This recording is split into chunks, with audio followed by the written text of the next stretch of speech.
नमस्कार दोस्तों, आप सब कैसे हैं। आप सबका बहुत बहुत स्वागत करता हूं लाइव प्रिपरेशन एपिसोड में। मैं हूं अंकित स्टो। दोस्तों, क्या कोई ऐसा मेथड होता है, एक तरीका होता है जिससे पास्ट लाइफ से जिनके साथ हमारा रिलेशनशिप रहा है उसका हम इस लाइफ में कैसे निकाल सकते हैं, अपने हॉरोस्कोप से, तथा कुछ साइंस कैसे देखने को मिल सकते हैं, कैसा नेचर होगा उनका, कैसा बिहेवियर होगा, ये सब हम बहुत आसानी से जान सकते हैं। लेकिन अगर आप जैसे जैसे डिविजन चार्ट का यूज करते जाएंगे, आपकी नवमास कुंडली, आपकी दसमास कुंडली, आपकी D60 चार्ट ना, अदर जो 120 चार्ट होता है D120 चार्ट, वैसे वैसे आप एक्यूरेट होते जाएंगे। दोस्तों, उससे पहले हम जान लेते हैं कुछ साइंस। जैसे कि आप अपने पास्ट लाइफ से किसी पर्सन से मिलते हैं जिनका रिलेशनशिप, चाहे आपका ट्विन फ्लेम हो चाहे सोलमेट हो, किसी पास्ट लाइफ। और रिलेशनशिप का मतलब दोस्तों सिर्फ इसी बेसिस पे नहीं होगा।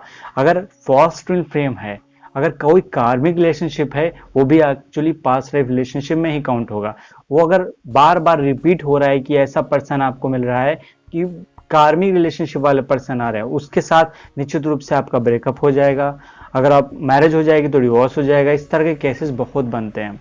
तो आप देख के जान सकते हैं पर्टिकुलर मेरी लाइफ में कौन है, क्योंकि कई बार कुछ दोस्त हमारे में जब बनते हैं तो हम कार्मिक की अपनी लाइफ में अट्रैक्ट करते हैं with the help of our vibrations और सबकॉन्शियस माइंड।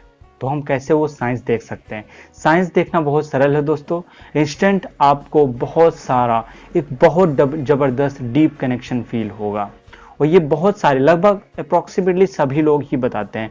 वो connection as a physical attraction नहीं होगा, बिल्कुल भी नहीं होगा। ना मटेरियलिस्टिक चीजों पे होगा कि मटेरियलिस्टिक चीजें आपकी हो गई। कुछ लोग बताते हैं कि मेरी जॉब लग गई या मुझे प्रमोशन मिल गया। इस तरह की एक्चुअली दोस्तों चीज नहीं होती हैं। हम उसको थोड़ा सोल लेवल पे जज करते हैं। सोल लेवल पे आपको बहुत ज्यादा बेनिफिट होगा, आप बेवजह खुश रहेंगे। और दूसरे बात करें, सेकेंड नंबर का ऐसा साइन है, इंस्टेंटली आपका इनर सेल्फ से कनेक्शन हो जाएगा, स्पिरिचुअल अवेकनिंग हो जाएगी। आप तुरंत देखेंगे आपको किसी तरह के साइंस यूनिवर्स के द्वारा भेजा जाने लगा। आपके ऐसे कुछ स्पिरिचुअल अवेकनिंग जबरदस्त हुई कि आप, मतलब जो काम पहले बहुत दिनों से समझ नहीं पा रहे थे, जो सवाल आपके थे, अचानक से सॉल्व होना, उसके आंसर्स मिलना शुरू हो जाएंगे। और इस काम में दोस्तों नेचर हेल्प करता है। लेकिन आपको ध्यान रखना है, फॉल्स रिलेशनशिप में भी कुछ साइंस आपको देखने को मिलेंगे। तो आप इन सब में कंपेयर जरूर करिएगा। चलिए हॉरोस्कोप देखते हैं। हॉरोस्कोप से तो क्लियर पता चल जाएगा हमारी वैदिक एस्ट्रोलॉजी ये सक्षम है, और हमारा नेचर जानना बहुत ही सरल है दोस्तों। हमारा 7th हाउस के अलावा एक्चुअली 7th हाउस आपका लीगल पार्टनरशिप होता है, किसी भी तरह का डीप कनेक्शन, किसी भी तरह का ऐसा बॉन्ड जो बहुत अनब्रेकेबल होता है, ऐसा बॉन्ड जो बहुत लॉन्ग टाइम के लिए हो। जैसे कि आपका थर्ड हाउस देख सकते हैं आपके हॉरोस्कोप में। थर्ड हाउस का रिप्रेजेंट करता है, थर्ड हाउस रिप्रेजेंट करता है कि आपके शॉर्ट बॉन्ड, जो मतलब छोटे समय के लिए, आप किसी, मतलब एक क्लास में थे, कोई आपका दोस्त बनता है कुछ शॉर्ट टाइम पीरियड के, 2 साल 3 साल, this is a third house. अगर आप बड़े हो जाते हैं, आपको प्रॉफिट या बिजनेस के पर्पज से कोई दोस्त बनता है, उसमें भी आप लॉन्ग टाइम के लिए, तो वो आपका 11th हाउस से देखते हैं। 7th हाउस आपका नेचर, आपका लाइफ पार्टनर का नेचर भी रिप्रेजेंट करता है। और 8th हाउस आपका उस नेचर से लाभ क्या होगा, उस नेचर से, मतलब उस पर्सन से आपको प्रॉफिट कितना होगा। दोस्तों, अगर हम यहाँ पे लगाएं भावाद भावम नियम, तो भावाद भावम नियम के अनुसार 7th का 7th कौन हो गया, आपका लग्न आ गया।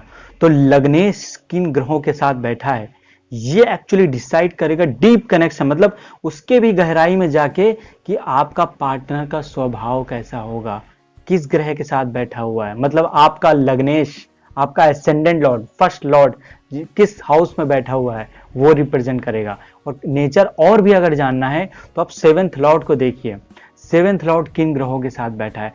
निश्चित रूप से अगर केतु या राहु का इन पे इफेक्ट आता है, या किसी तरीके से ऐसे एक्सेस पे आते हैं आपके लग्न लॉर्ड या 7th लॉर्ड, और 5th लॉर्ड से कनेक्शन हो जाता है, तो पास्ट लाइफ कनेक्शन तो आता है, पर यहाँ पे कार्मिक रिलेशनशिप कब आ जाता है, इसी केस में होते हुए जब किसी दोष का निर्माण हो जाता है, लाइक आपका लग्नेश या सप्तमेश किसी तरह का दोष का निर्माण करता है, तो ये कार्मिक रिलेशनशिप को हम अपनी लाइफ में अट्रैक्ट कर लगते हैं। उससे अलग जाने के लिए जो मैंने कुछ गाइडेड मेडिटेशन आपको बताई हैं, कुछ सैक्रल चक्र और हार्ट चक्र से रिलेटेड हीलिंग बताई हैं, वो करिए, जिससे अपनी वाइब्रेशन आप हायर कर सकें।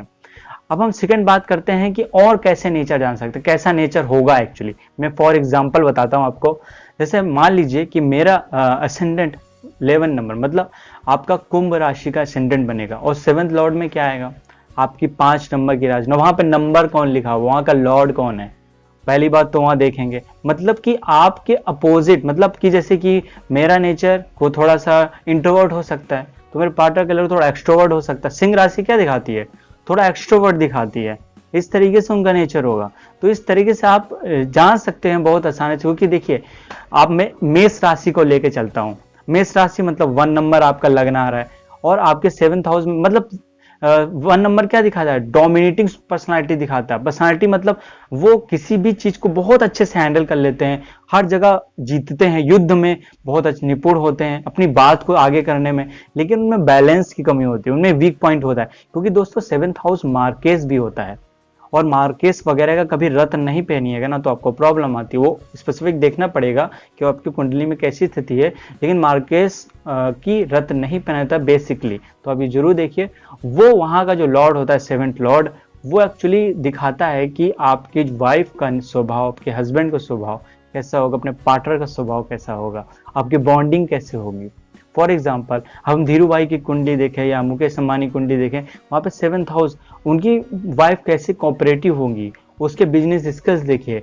इसी तरीके से हम बहुत आसानी से इन सब, क्योंकि दोनों का घर एक ही होता है, तो बहुत आसानी से लोगों की एक एक फील्ड को देख के, एक बिजनेस क्वालिटी को देख के उसके पर्सनल लाइफ भी देख सकते हैं। क्योंकि कुछ चीजों का हाउस एक होता है, हम बहुत आसानी से वहां तक पहुंच सकते हैं, तो आप भी जान सकते हैं। उसी तरीके से वो जो उसका वीक पॉइंट होता है, मतलब मार्केट्स होता है, उसी तरीके का वो क्वालिटी व्यक्ति में होती है। और जब सामने वाला पार्टनर मान लीजिए प्रॉब्लम है, हीलिंग की जरूरत है, पेन क्रिएट किया है पास्ट लाइफ में, तब एक दूसरे से वो उस फॉर्म में कहते हैं, तब लड़ाइयां शुरू होती हैं, क्योंकि एक दूसरे की हीलिंग आप करते नहीं है। अब एक दूसरे के बीच में ईगो क्लैश हो रहा है, तब यहाँ पे सेपरेशन हो जाता है। सेपरेशन कब होता है, जब किसी भी तरह का दोष यहाँ पे बंद ना हो कुंडली में।